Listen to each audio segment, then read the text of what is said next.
Thanks ഡാ, നിങ്ങളുടെ ജോലി കഴിഞ്ഞു എന്ന് ഇവരുടെ ഭാഷയിൽ എങ്ങനെ പറയണ്ടേ?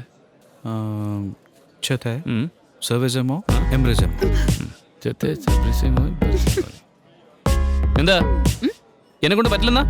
എന്നാ കണ്ടോ ഇപ്പൊ സാർ അത് അവരോട് പറയുന്നതോന്ന്. പറയട്ടെ, എന്താ സംഭവിക്കുന്നത് കാണാം. ജെറ്റേ സർവേസ് മായി ഇംപ്രസ് മായി.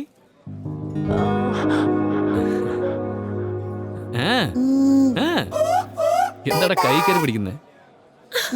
നിന്റെ ജോലി കഴിച്ചാ പോടാ. ഡേയ് എന്താടാ അടുത്ത് വരുന്നേ? പോടാ ഡേയ്.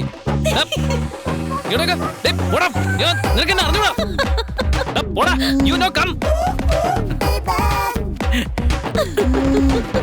എന്താ അവൻ ഒരു ടൈപ്പാണല്ലോ. ജോലി കഴിഞ്ഞ് പൊയ്ക്കോളാൻ പറഞ്ഞപ്പോ കെട്ടിപ്പിടിക്കാൻ വരുന്നു. അതിന് നീയല്ലേ പറഞ്ഞ് ഐ ലവ് യു, കെട്ടിപ്പിടിച്ചോ, കിസ് ചെയ്തോന്നൊക്കെ. ഏയ് ഞാൻ